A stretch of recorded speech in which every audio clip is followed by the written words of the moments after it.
नमस्कार विद्यार्थी मित्रांनो, पवित्र पोर्टलवर रजिस्ट्रेशन चालू झालेले आहे. त्याबद्दल माझ्याकडून तुम्हाला मनपूर्वक अभिनंदन मित्रांनो. मित्रांनो, जर तुम्हाला माझे व्हिडिओ आवडत असेल तर नक्कीच लाईक करा, शेअर करा आणि सबस्क्राईब करा. तर पवित्र पोर्टल 2025 बद्दल अशी माहिती आहे मित्रांनो की 2,28,000 उमेदवारांनी ही परीक्षा दिलेली होती मित्रांनो. आणि आता पवित्र पोर्टलवर रजिस्ट्रेशन चालू झालेले आहे मित्रांनो. पवित्र पोर्टलवर रजिस्ट्रेशनची सर्व माहिती मित्रांनो तुम्हाला युजर मॅन्युअल मध्ये मिळणार. यामध्ये तुम्हाला पवित्र पोर्टल या वेबसाईटवर जायचं आहे.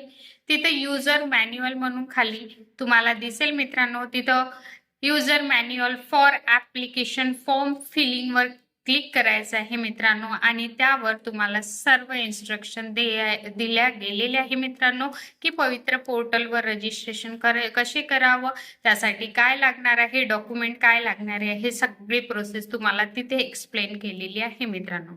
त्यानंतर मी माझ्या व्हिडिओमध्ये आधीच असं सांगितलं होतं की ज्या उमेदवारांनी एकापेक्षा जास्त एक्झाम दिलेले आहे असे उमेदवार या भरतीतून बाद होणार आहे, मी असं सांगितलं होतं.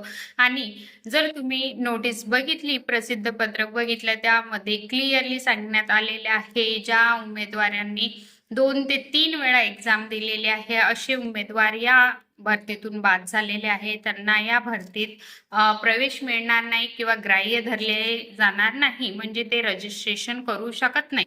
जर अशा उमेदवारांनी रजिस्ट्रेशन केले तर कोणत्याही स्टेपला किंवा कोणत्याही याला त्यांचं रजिस्ट्रेशन किंवा ती प्रोसेस रद्द केल्या जाणार आणि ते या भरतीतून बाद होणार आहे मित्रांनो. जर तुम्ही एकाहून जास्त एक्झाम दिलेली असेल, टेट 2025 तुम्ही एकदा दोनदा एक्झाम दिलेली असेल, म्हणजे वेगवेगळ्या ठिकाणी जाऊन वेगवेगळ्या सेंटर जर तुम्ही घेतले असेल तर तुम्ही या भरतीतून बाद आहे मित्रांनो. त्यानंतर आपल्याला हे रजिस्ट्रेशन करण्यासाठी किती वेळ आहे, तर आजपासून म्हणजे 15 तारखेपासून 29 डिसेंबर पर्यंत आपल्याला रजिस्ट्रेशन करण्याचा चान्स आहे मित्रांनो. ही डेट वाढू पण शकते, मुदतवाढ आपल्याला रजिस्ट्रेशन करण्यासाठी देऊ शकते, पण सध्या परिस्थितीत 15 तारखेपासून तर 29 डिसेंबर पर्यंत तुम्ही रजिस्ट्रेशन करू शकता. जर तुम्हाला ह्यामध्ये काही प्रॉब्लेम असेल तर नक्कीच मला कमेंट करा, मी रिप्लाय करेन.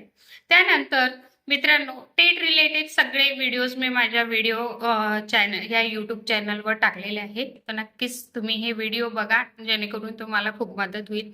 त्यानंतर गोष्ट मित्रांनो, टीईटी सीटीईटी अपियर जे विद्यार्थी होते यांच्यासाठी रिक्वेस्ट फॉर चेंजिंग डाटा आलेला आहे एक ऑप्शन.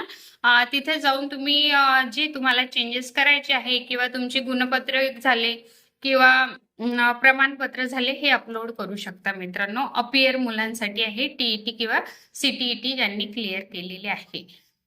त्यानंतर मित्रांनो, आताची जी टीईटी झालेली आहे ते उमेदवार यासाठी ऍप्लिकेबल नसणार आहे. ते 2026 मध्ये जी टेट होणार त्याच्यासाठी ऍप्लिकेबल असेल.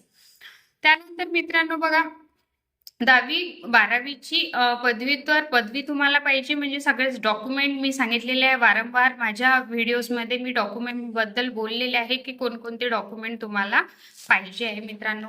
रजिस्ट्रेशन करण्यासाठी जर तुम्हाला अडचण येत असेल तर मित्रांनो, पवित्र पोर्टल 25@gmail.com या वेबसाईटवर तुम्ही यांना संपर्क साधू शकता. जे डीएड बीएड अपियर आहे यांना जर काही प्रॉब्लेम असेल तर हे उमेदवार यांना ईमेल करू शकते पोर्टल थ्रू आणि तिथून त्यांना त्यांच्या समस्येचं समाधान मिळेल.